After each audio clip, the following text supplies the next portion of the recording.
Hello and welcome to Envision. I'm Deanne Conrad. Dr. Brian Maher is our superintendent. We've been very deep into the conversation about how much will our community support, how many dollars per month would our community support in terms of trying to accommodate the increasing enrollment, take care of some of our facilities that have been around a long time and that we still want to maintain.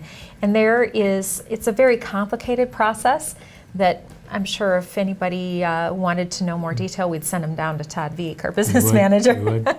But it boils down to what the school district has come up with, really boils down to a pretty reasonable cost per homeowner. Tell us a little bit about how the district got to that point. Well, I think it's reasonable. Our voters will decide in September as to whether or not, as a community, we think it's reasonable or not. Well, typical me, I'm going to tell a little story before I get into how did we come up with this as the funding mechanism. My wife and I, Peg and I, moved here 3 years ago from Nebraska. So 3 years ago in June, and when we moved here, we looked at several different houses, and those were our solution. Our solution for moving here, we had to have a place to live. For needing a place to live, yes. And we clearly looked at how much money did we have to put down, what was our monthly payment going to be. Ultimately is what we decided on. We're willing to spend this amount for this house.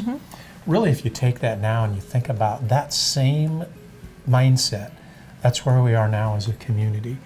And we look at the solutions that are on the table, and you know those at this point. It's a new high school, a new middle school, a new elementary school. There's a commitment to the Whittier land down the road. There are some equity issues and a real nice price tag for all those issues. So it's hard for me to wrap my mind around what is 150 million, what is 190 million, what is 200 million. But it's easy for me to wrap my mind around what will that solution cost me? And so that's what we're really focused on, is what's the individual cost to me, the homeowner, in this scenario. So when I think of all of the homes in Sioux Falls in the school district, there are thousands. So it depends on the value of your home as to how much it's going to cost you. So I put my focus on the median priced home. For those of you who don't remember your statistics, median's right in the middle. Right. That means half of the houses are going to have more expensive. Less expense, half the houses are going to have more expense than this. Right. So if I look at that amount, or the amount for that median household, what's it going to cost?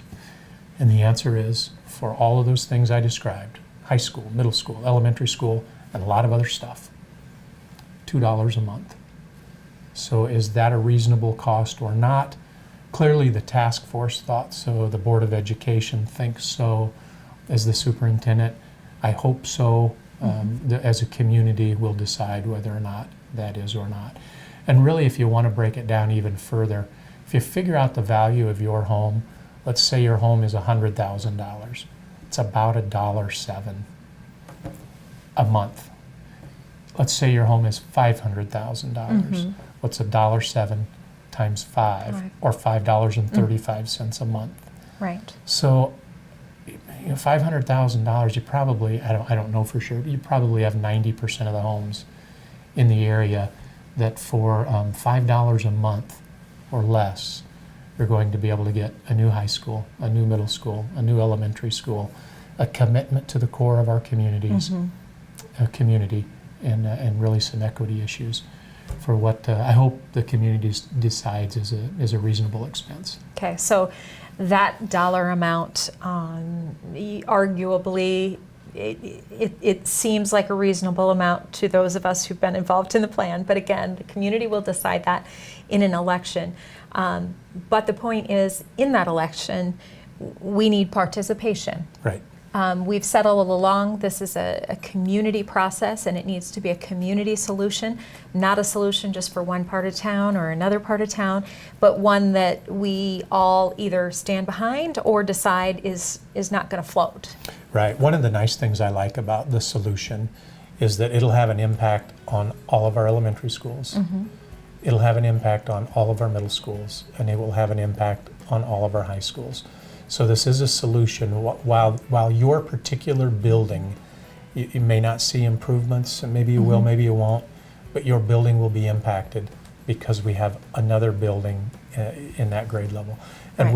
we'll be able to make sure that we keep the right amount of kids in buildings across the district. So And we that was- really think it'll have a large impact in all of our buildings. Right, and that was key and important to the task force members, is that we continue to maintain 24.3 to 1 average in our classrooms, that our teachers have a good quality of an atmosphere in which to teach in, Right. and those types of things were very important. We want to make sure that your student, that the quality of your student's education isn't dictated by the brick and mortar of the building that they attend.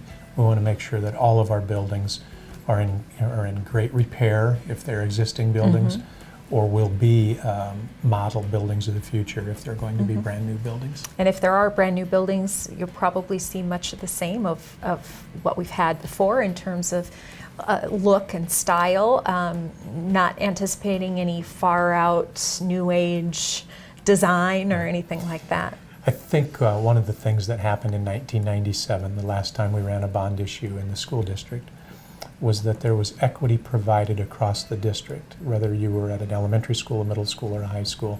We want to continue to extend that vision that happened by that group of folks back in 1997. They had the sense of prophecy to know the quality of your building shouldn't be dictated by the zip code that you live in.